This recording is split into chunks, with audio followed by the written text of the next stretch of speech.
Good morning, everyone, and welcome into Wake and Take. It's your boy Jason, and we have some football to talk about today. Last night, we had a pretty fantastic Monday night football game, went into overtime. We had some injuries happen that we'll talk about, very, very sad injuries. And it is Tuesday after the first week of the season, which means it is waiver wire day. So we're going to break down some players that you need to be adding and more. So why don't we sit back, relax, sip our coffee, and enjoy the show.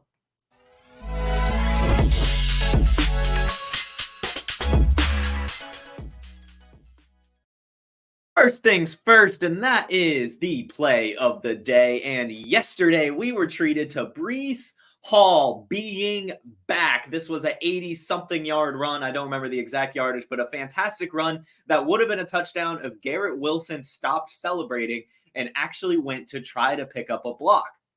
Whatever, that's going to be in the film room. Garrett Wilson, I'm sure, will get better about that going forward. The big takeaway there is that Breece Hall is back. He was electric yesterday, had over 100 yards on very limited carries, had one reception for 20 yards, looked fantastic. And might I give a little take on Wake and Take, Breece Hall is right back to being in the top 3, maybe top 2 dynasty running backs. I think after this week, we realized that it shouldn't have really changed. Bijan can still be number 1, whatever, but I still do think Kenneth Walker and Breece Hall should be right behind him, with maybe Jahmyr Gibbs being number 4. But a fantastic performance from Breece Hall. Looks like even 80% Breece Hall is better than half the league. What a run that just was. What a game by him. What a game by the Jets in general as they pull off the victory in overtime off of an electric punt return by an undrafted rookie. Does not get much better than that. A great way to kick off this season's Monday Night Football. But what made it really sad almost, again, especially to start the game, is that Aaron Rodgers tore his Achilles with really the first drive. 4 snaps he got to play for the New York Jets. A little comedy here, and I hate to do it, but you know, I was scrolling Reddit last night, and it was like there was like one post. It was like, Aaron Rodgers runs out onto the field carrying an American flag for the New York Jets. You know, you watch the clip, and then the very next post is cart is coming out for Aaron Rodgers. And it's like, damn, what did you do while carrying that American flag? Obviously nothing while doing that, but I thought it was a very funny little back-to-back post there. But in terms of the injury, this is probably a career ender for Aaron Rodgers, given the age, given the type of injury, given the road to recovery. It's very, very tough for me to imagine a picture of him coming back and especially performing at the level he has. Injuries ending career are never, ever what you want to see, especially for a Hall of Fame player like Aaron Rodgers. But I mean, you need your Achilles as a quarterback. You've got to use your foot to plant and everything. And it's just, I feel like if I'm Aaron Rodgers, I'm just doing my ayahuasca, I'm doing my darkness retreats, and I'm leaving. But I'm sure we'll find out in a couple weeks here that Aaron Rodgers is on yet another darkness retreat, figuring out what he's going to do after recovering from this injury, if he's going to come back or if he's going to retire. That's going to turn into one of the bigger storylines of this year. And just my heart does go out to Aaron Rodgers. It looked like he had turned a new leaf, become a better person, was leading this team, took the pay cut to try to make this team competitive. And I mean, they were all fired up. We saw great Hard Knocks from him. And then, of course, it ends in, I mean, literally the worst fashion possible, as quickly as possible, too. Just as it started, Aaron Rodgers' New York Jets was already over. I do want to say, though, shout out to Zach Wilson for giving an impressive performance. We will talk about those in a second. Just one more injury to monitor. Austin Eckler did pick up an ankle injury. There's not too much out there yet, but it's something to keep track of for sure, especially as Joshua Kelly is becoming a hot waiver wire ad. If more comes out, you'll also need to be picking up Elijah Dotson. But again, we'll be discussing that later, as this is literally the waiver wire show. I'm going to be talking about the waiver wire. So let's just go ahead and move on to my Monday Night Football takeaways. And this was a fantastic game. Like I said, the Jets won it in overtime off of a punt return. And really, the Jets had no business being in this game. Zach Wilson, like I said, was okay. He was 14 to 21, 140 yards, a touchdown, and interception, was making some good throws, had the great Garrett Wilson touchdown, and a little bit of scrambling as well. He had 4 carries for 6 yards. And I mean, he's going to be the quarterback for the rest of the year, right? I mean, Mike White is gone. And so it's the Zach Wilson show in New York. So it was a good performance by him. Obviously ended up getting the win in taking over. So you obviously can't knock him there. But the only reason the Jets were even in this game is because Josh Allen looked terrible. He had 3 interceptions, all to the same player, and also a lost fumble. And he also had a fumble that he didn't lose. So 2 fumbles, 1 of them lost, and 3 interceptions by Josh Allen last night. 29 to 41, 236 yards, and a touchdown. Yes, the Jets defense is really good, but a lot of those interceptions were honestly terrible. Bad reads, bad throws. They didn't need to be up there, taking way too many risks. Hopefully he figures it out, and that isn't how the trend goes the rest of the season, because I did actually pay up for Josh Allen in one of my Superflex leagues this year. I was hoping, he'd bounce back, but we'll see. We'll see. I'm not going to worry too much. You're allowed to have bad week ones. Joe Burrow just had a bad week 1. The Jets defense is very good. So, I'm not going to overreact here yet, but that was a terrible, and I mean a terrible performance by Josh Allen. I don't care that the completion percentage was there. Those interceptions were truly, truly abysmal interceptions. I honestly have no clue what he was thinking with those throws. I don't get it. I don't get it. I don't get it. But, sometimes that's just what happens, especially with a gunslinging quarterback like Josh Allen. If someone is selling him now, they saw that performance, they're like, you know what, I'm out on Josh Allen. Last season, he ended the year pretty poorly. Now he comes out and plays poorly again in week 1. I think Josh Allen might be over. Well, if there's a league mate in your league saying that stuff, well, then that means you need to go trade for him, because he's definitely still worth buying and still one of the more elite quarterbacks in this league, especially for fantasy football. With the rushing upside, he did have 36 rush yards, which was great to see. Almost had a rushing touchdown, but decided to throw it instead at the last second. So again, that upside is there, that floor is there. Josh Allen is still fine, just a little bit worried about his decision making. The Bills do need to get themselves another weapon, because it was just lock on to Stephon Diggs, staring down Gabe Davis, sometimes even staring down Deontay Hardy. Really, really, really, really bad performance by Josh Allen. I'm just going to leave it at that now. Just a bad game by him. And we talked about Breece Hall having the fantastic day, 10 carries, 127 yards, and a reception for 20. So 147 yards off of 11 touches. And this is a guy who was only at, probably 80% for this game. When he's at 100%, he's ridiculous. So congratulations to everyone that listened to me and bought low. Been saying since the Dalvin Cook signing, in redraft, in dynasty, buy Breece Hall. It doesn't matter. He was incredibly efficient last year, had less than a 50% snap share, but still number 6 in points per game. Here we are looking at him again, one of the most explosive running backs in the league, and on a great offense now. And Zach Wilson being the quarterback means that they'll probably have to rely on this Breece Hall, Dalvin Cook combo a little bit more as well. So Breece Hall, still a buy high for me. And Dalvin Cook is also probably a buy low, because he got tons of usage. He actually did 13 carries and 3 receptions. That's really good to see. If these guys, Breece Hall and Dalvin Cook, continue in this 50-50 timeshare, both of them will be fantasy relevant. I think you could get Dalvin Cook for pretty cheap, because he was incredibly inefficient and didn't score a touchdown. And Breece Hall looks so good, but I still do think that Dalvin Cook will have some good games and will especially have a decent floor given the receptions that he's probably going to get. So Dalvin Cook, a buy low. Breece Hall, a buy high. Alan Lazard looked good. Garrett Wilson looked good. That touchdown grab was there, of course. A fantastic touchdown catch by him. I would say that Garrett Wilson, still hold on to him. Don't sell him. I also wouldn't pay up for him either, as his price is so expensive. And now he has Zach Wilson throwing to him the rest of the year. But he still should be really good. Probably still at least top 16 at the lowest. So, you're not going to get too burned if you did draft Garrett Wilson. The ceiling has definitely taken a hit, unfortunately.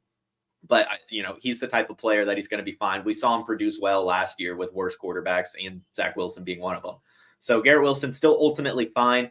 but hopefully can get some touchdowns. No receiver here had more than 50 yards, and that's probably going to be a similar case all year, really. I mean, Zach Wilson's not going to be throwing for a ton of yards. I'm sure there'll be a couple games there where he does, but I mean, we only see 140 here in the Bills where they were playing catch up most of the game. It was a very good game script for them. Even if they weren't behind a lot, they were still behind most of the game. So we'll see how it goes in the yardage department. Garrett Wilson should still be fine, but you're going to have to hope for some touchdowns, and that ceiling is definitely limited. And one more takeaway here, you need to be buying James Cook. Those of you who rostered him are not upset with his performance. You're not happy with the performance. He gave you a decent floor. He had 12 carries for 46 yards and also 4 receptions for 17 yards.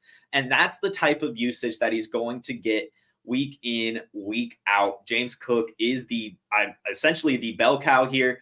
Damian Harris only had 1 carry and 2 receptions. Latavius Murray only had 2 carries and 1 reception. So both Damian Harris and Latavius Murray both had 3 touches each. James Cook had 16. It's going to be like that basically all year. One big concern for me was that Latavius Murray was in on the 2-minute drill instead of James Cook, which I thought was a little odd.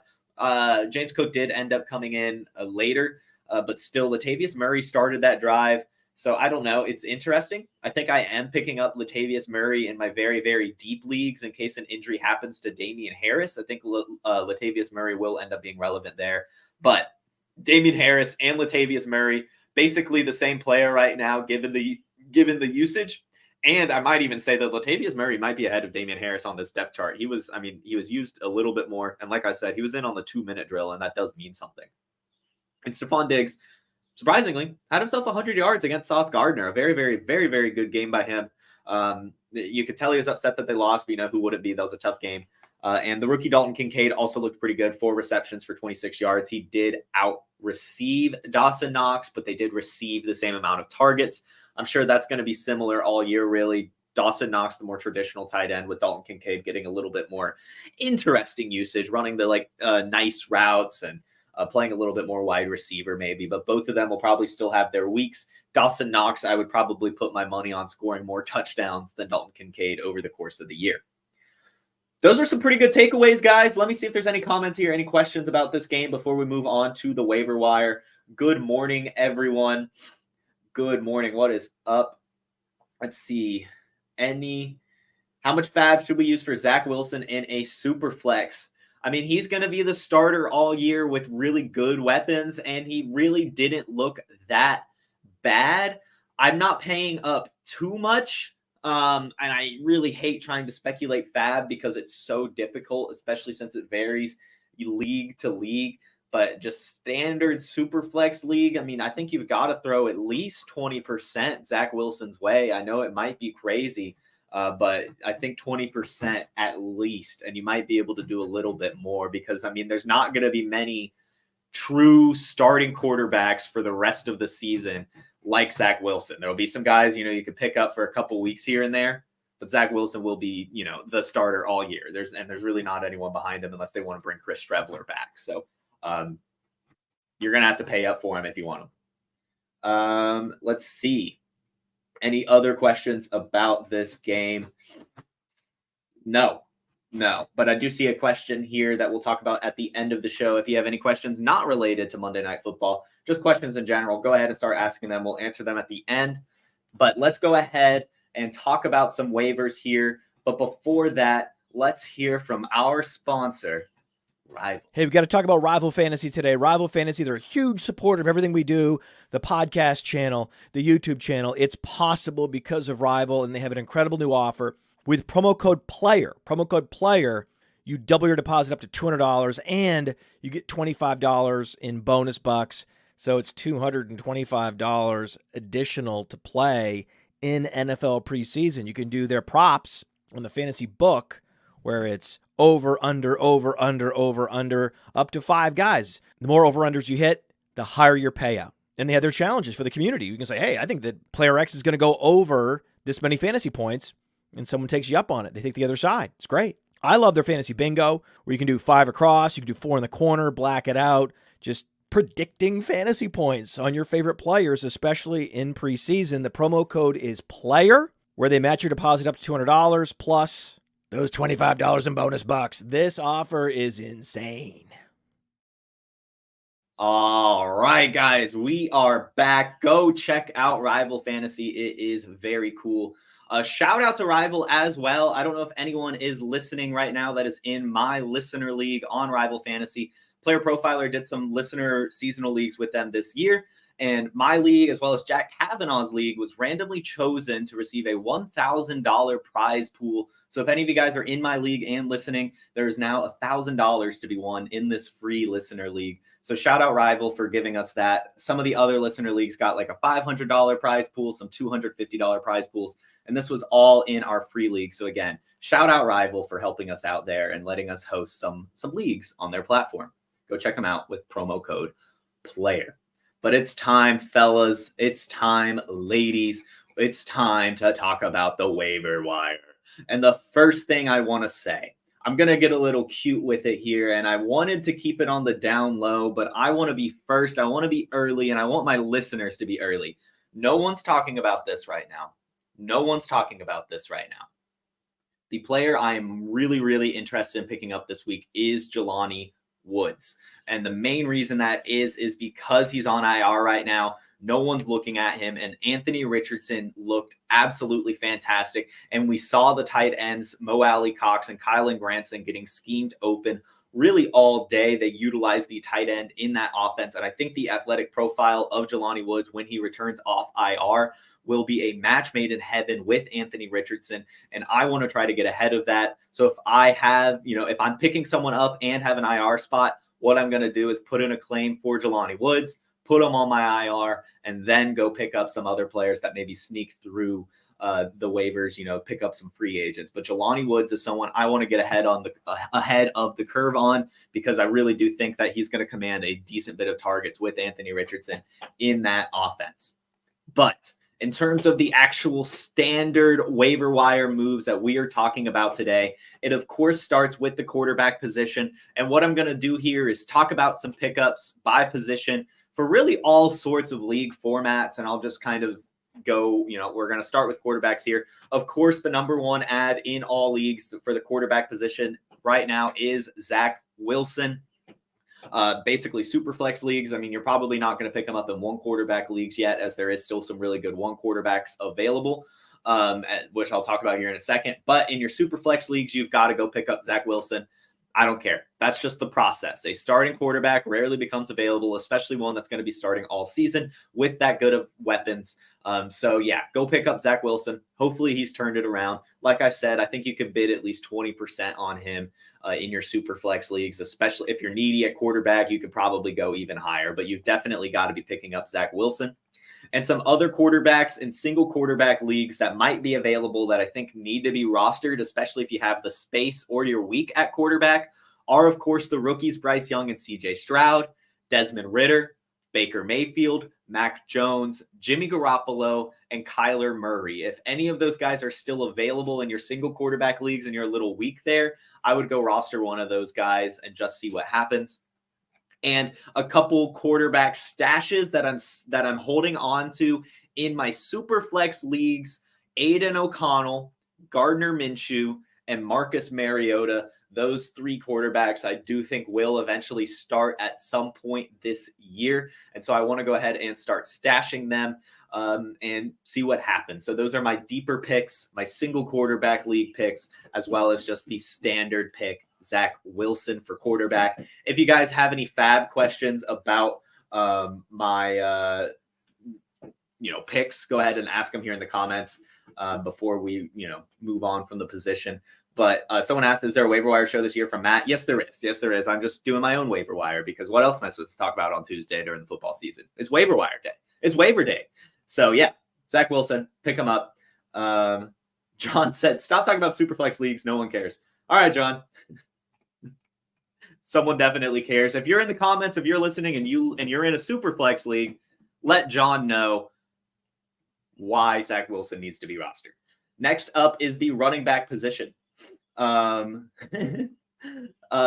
course, guys, and this is going to be different than what everyone is telling you. My number one waiver wire ad outside of Jelani Woods And actually, you know what? My number one waiver wire ad is Joshua Kelly. Everyone's going to be telling you Justice Hill. Everyone's going to be telling you Gus Edwards. Everyone's going to be telling you Puka Nacua. For me, it's Joshua Kelly. He just had the same amount of carries as Austin Eckler, just had over 100 yards, had a touchdown, was utilized on the field a ton, literally had times where he was a fullback and Austin Eckler was in at the running back and they did a fullback dive with him. Joshua Kelly is being used. Kellen Moore is using him similar to Ezekiel Elliott. And Austin Eckler, as we just talked about, picked up an ankle injury. If that ends up being severe, then we're talking about a bell cow. So I'm spending up for Joshua Kelly, regardless of this injury. He's locked himself into a role, looked really good, and is attached to one of the best offenses in the league. So Joshua Kelly is my priority ad this week. I'm spending up for him and making sure that no one else gets him because he's going to be startable. He's going to be good. And if Austin Eckler is out, he's going to be even better. And just a little pat on the back as we did the Win Your League with the Player Profiler staff article series all summer. And for the best handcuff running back, the one I chose was Joshua Kelly. And I'm vindicated here week 1. Let's go Joshua Kelly. Some other running backs that need to be picked up are Justice Hill and Gus Edwards, of course. If Kyron Williams is available, you need to get him. If Roschon Johnson is available in your redraft league, you need to get him. Kareem Hunt and Leonard Fournette as well. As the injuries are starting to pile up, one of those guys, if not both of those guys, are going to start receiving calls. And when they get signed, you're not going to be able to pick them up because someone else is probably going to beat you to it. That's just how it goes. So go ahead and roster Kareem Hunt and Leonard Fournette before they get signed. Get ahead of it. Someone asked how much fab on Joshua Kelly. A good bit, honestly, especially if you're needy at running back. We're talking about another probably 15-20% bid here with Joshua Kelly. I really think he's going to be something special. Someone asks Tyler Algier or Joshua Kelly. If Tyler Algier is available, you probably got to go Algier over him, but I would honestly try to figure out a way to get both for sure.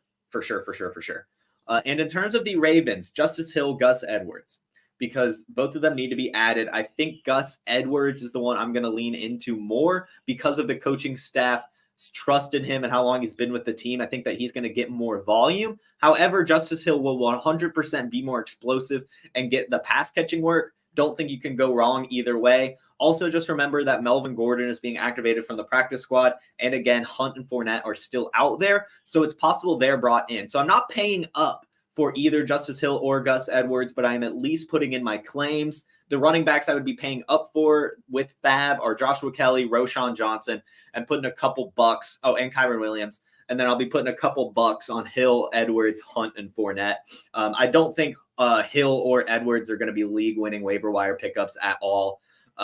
So I think they'll be fine. And especially if you're in a pinch, you'll be able to start them. But they definitely don't have any ceiling with Lamar Jackson taking away so many carries. So anyway, not super in on those guys, but they at least need to be rostered. And some deep running backs that I also believe need to be rostered are Emmanuel Wilson, as we see what happens with the Aaron Jones injury. Been talking about it all preseason. You need to go ahead and pick up Emmanuel Wilson for your practice squad. Elijah Dotson, another one, as we talk about this Austin Eckler injury, and of course the usage that we saw with Joshua Kelly. Now it's not even just if Austin Eckler gets hurt, someone else will be the next man up. It's if Joshua Kelly gets hurt, then Elijah Dotson will be the next man up. So both of those rookies, Elijah Dotson and Emmanuel Wilson, need to be picked up. And a couple other ones, these are guys you can probably just pick up on waiver wires. You don't have to put a claim for in your deep leagues. That's going to be Ty Montgomery, who seemed to get a decent bit of usage, activated. And if an injury happens to Ramondre, he's going to get a ton of work. He's the backup pass catching back for the Patriots. So Ty Montgomery. Another one is Raheem Blackshear, as the Panthers seem committed to running the ball and having a committee. He has a decent profile and is a very good pass catcher. Blackshear is, so that's someone that I want to go ahead and start stashing. And Deneric Prince. I'm not hopping off the Deneric Prince train. I love the profile. I know he's on the taxi squad or the practice squad, whatever. But I do think that Deneric Prince will sniff the field at some point. An injury is going to happen to one of McKinnon or Edwards-Helaire or Pacheco. It's just what happens in the NFL. Deneric Prince will be activated, and he's going to be good. So all of those running backs, I'm going to go ahead and start stashing. And in my deeper leagues, I'm putting an actual claim in for Dotson and Wilson. Now let's talk about the wide receivers. And most people are telling you that Puka Nacua is the wide receiver to add this week. But I think if he's available, I might be prioritizing Rashid Shaheed. It's a tough call. Puka Nacua, I'm definitely starting to turn over on. I do think that, he is good. And in fact, we'll start things off with a Puka Nacua clip I saw because I honestly think it's really interesting. This is taken from an interview. Bridget Condon on Twitter interviewed Puka Nacua last Thursday at practice, and this is what he had to say. Oh, hold on. And then when I'm seeing the defender that's over me thinking, okay, I'm about to run the route on him.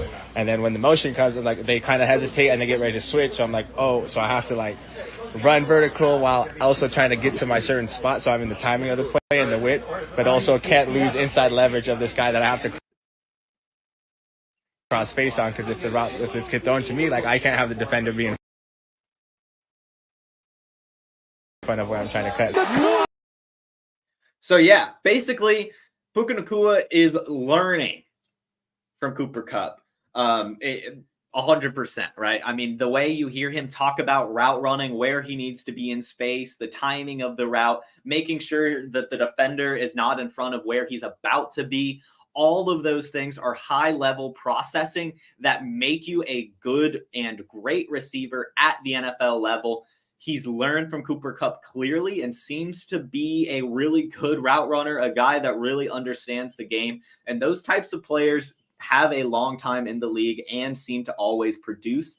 So I am actually completely convinced on Puka Nacua, and I do think that he needs to be added. He needs to be paid for, especially in dynasty leagues, because he's going to be used basically all year, even when Cooper Kupp comes back. That kind of attention to detail in your route running has to be loved by Sean McVay, has to be loved by Matthew Stafford, and it can only really go up from here.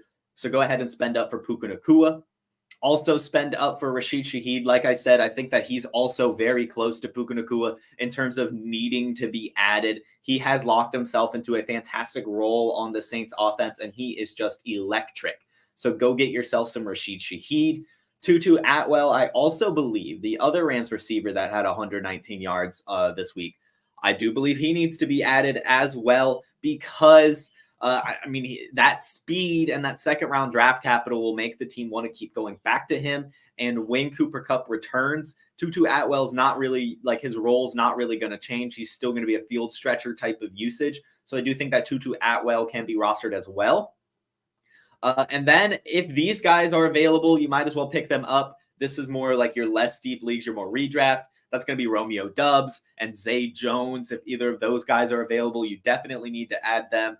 And Kendrick Bourne had a good game. My only concern with Kendrick Bourne is that he doesn't keep it up, right? And then you start to lose confidence in him. We saw this last year, though, where he did start to have some good touchdown games, really start to work himself into this offense. So Kendrick Bourne might actually have finally arrived, but I'm a little hesitant to spend up for him in the way that I would spend up for Shaheed or Nacua, but still needs to at least be rostered. And so for my deeper leagues, Deontay Hardy, he got himself a decent bit of usage for the Buffalo Bills. And if you want a cheap way to attach yourself to them, that's your guy. Demario Douglas was also utilized a good bit. I think he needs to be rostered. It makes so much sense for a 6th round draft pick to randomly be good on the Patriots, especially a wide receiver. He seems to be a really good route runner, seems to be loved by the coaching staff and the front office and the fans. So go pick up Demario Douglas. Kevontae Turpin actually caught my eye as well. He was utilized in a lot of ways. Kind of reminded me of Rashid Shaheed, right? Like working on special teams, getting some carries, getting some screens, maybe a mix of like a Rondale Moore. But again, if you want a cheap way to attach yourself to the Cowboys, Kevontae Turpin is that way. He had a great game, scored a touchdown, looked good on special teams, looked explosive, looked like a human joystick. So go ahead and pick up Kevontae Turpin as well. And I think, I know we saw this last year with River Craycraft where he would have a good game and then disappear. That may still happen this year, but River Craycraft keeps doing it, right? Keeps scoring these touchdowns, had a decent bit of targets for the Dolphins. And with that offense looking so explosive, you might as well pick up River Craycraft in your extremely deep leagues. and just see what happens. But finally, let's go ahead and move on to the tight end position. And the number one tight end ad is going to be Hayden Hurst. This guy is looking like he's going to lead the Panthers in targets this year. And that's the exact thing you want for tight end. Volume is king with this position, and he's going to get it. So Hayden Hurst needs to be picked up if he isn't already. Couple other ones that might be available. Hunter Henry and Luke Musgrave need to be rostered. Luke Musgrave, of course, a rookie, but looked pretty good. And the Packers offense looked good as well. So I want him. And Hunter Henry looks to continue his chemistry with Mac Jones, looks to still be one of his favorite targets, and looks to still be pretty good. And this Patriots offense does seem to have been revived. And the last time Bill O'Brien was the Patriots offensive coordinator was the Aaron Hernandez Gronk year in 2011, where both of them were top 8 options at the position. So I think Hunter Henry is going to continue to be successful, and you might as well pick him up. And in your deeper leagues, you can pick up Durham Smythe. I'm picking up Durham Smythe, again, attaching myself to the Dolphins offense. He has a decent profile, got some good usage. Might as well pick him up because tight ends are hard to come by. Go get yourself some Durham Smythe at the tight end position in your deeper leagues, and maybe Mike Gesicki if he's available as well in your deeper leagues. All right, guys, those are my waiver wire ads of the week. There's some, other ones that I'm thinking about, but I think those are the ones that make the most sense. Gave you guys a little bit of a sneak peek into Jelani Woods. I do think that he needs to be rostered for sure. I don't think he needs to be available. I think that when he returns, he's going to lock himself into some good targets with Anthony Richardson on that offense. But let's see, do we have any questions from you guys, the audience? Mike Evans or DK Metcalf? DK Metcalf. Someone said don't forget Gainwell. Sorry, I just assumed he was taken. I'm so used to the player profiler bubble. If Kenneth Gainwell is available, pick him up and spend up for him as well. The Eagles running back, like we saw last year, was extremely valuable. Miles Sanders had touchdown after touchdown, multiple huge ceiling games. Kenneth Gainwell is fantastic. Let's see. Okay. 18-man guillotine league. So somehow Christian McCaffrey became available. Out of $1,000 budget, how much would you spend and how much is too much? Honestly, you might as well just spend all 1,000, man. Honestly, I don't even know if that's bad advice, but just spend all 1,000. Why wouldn't you? It's Christian McCaffrey. Just go ahead and just do it. Would you trade Nick Chubb for Tua and Ramondre? Assuming this is single quarterback league, yeah, I think so still, especially since you said you had Tyreek Hill and Superflex. 100% you're doing that, but I don't think it is. Yeah. Give me Tua and Ramondre, especially to complete your Tyreek Hill stack. Am I sure DK is going to be better than Mike Evans? Well, if this is a redraft question, I mean, I don't know, but in Dynasty, yeah, I'm 1,000% sure that DK Metcalf is going to be better than Mike Evans over everything. Or especially over, the next few years. But yeah, I mean, I'm going to take DK here. I like the Seahawks offense a little bit better. I think Mike Evans is going to have his games, but it's DK Metcalf we're talking about here. Let's see. Would you trade Justin Fields, CeeDee Lamb, and Jonathan Taylor for Jalen Hurts, Amon-Ra, and Brian Robinson? I feel like I answered this question yesterday. And the answer I gave was yes, or was it no? It was no. No, I'm gonna keep rolling with Fields, Lamb, and Jonathan Taylor there, Chef. Those guys are all potentially top 3 at their position. So go ahead and keep it. CeeDee Lamb or Michael Pittman? CeeDee Lamb. Juwan Johnson or Dalton Kincaid this week? Dalton Kincaid. Would you start Kelly over Dameon Pierce if Eckler is injured? Yes, and I would start Kelly over Dameon Pierce if Eckler isn't injured. Would you trade Justin Fields for Trevor Lawrence and half PPR? Yes, probably. And someone on Instagram asks, is it George Pickens' season? I don't know. I know I saw that Deontay Johnson is expected to miss some time with his hamstring injury, but I don't know. I kind of liked the idea of George Pickens just being that outside threat with Deontay Johnson taking away some coverage. We'll see what happens with George Pickens. I am a huge George Pickens guy, but I don't know if it's necessarily gonna be much easier for him now. One good thing for him, of course, is that he's a contested catch guy, so ultimately he'll be fine even if he can't get the separation. But still, I don't know. I don't know. I'm actually trying to sell George Pickens right now. I think the hype is kind of bubbled up a little bit. And this has been a guy I've been on all season. And someone says, would you trade Swift for DJ Moore? Yes, I would. Get Calvin Austin. Yes. Thank you, Chuka. Actually, yes, this is one player I forgot about. Calvin Austin needs to be rostered. He was the leading receiver for the Steelers this week and has 4.2 speed. And one guy I had been betting on that am starting to admit I'm wrong on was Tyquan Thornton because of his 4.2 speed. Well, Calvin Austin has the same speed and seems to be healthier, being utilized more, and on a better offense. So yeah, go get yourself some Calvin Austin. I like that one. And is Allen Robinson startable this week? I don't know. I don't think I'm ever going to start Allen Robinson. I know he got utilized, but I just can't bring myself to do it. And finally, this will be the last question, guys. Get you guys out of here. Jake Ferguson or Tyler Higbee in full PPR? Tyler Higbee easily. I really do believe that Jake Ferguson is going to lose this job by the end of the year. Luke Schoonmaker is too athletic, and Jake Ferguson dropped too many passes for him to keep that job steadily, although he is definitely a really good blocker. So it might take some time, but I just don't see Jake Ferguson having the PPR upside that Tyler Higbee has. All right, guys, thank you all for tuning in. This was another great episode of the Wake and Take. You guys were a great audience. I was Jason. This was Wake and Take. That was football discussion. You guys have a fantastic Tuesday. I hope you get your waiver claims overnight. And I hope to see you all tomorrow as we do a little bit of a Wallet Wednesday. Some players to buy, some players to sell, as well as breaking down some of the latest news on the Player Profiler YouTube, Facebook, Twitter, and Instagram tomorrow at 10 a.m. Eastern. Have a good one. Peace. Hey, I want to take a moment to thank you for tuning in. It's important to me that all of our media be free. This is only possible because of you allowing a true independent sports media enterprise to thrive unlike any other in the business. So please subscribe to the All In Package to continue to make all of this possible, to ensure that all of our stats, information, data, content is available to you, especially you, the people that get the site and get the show.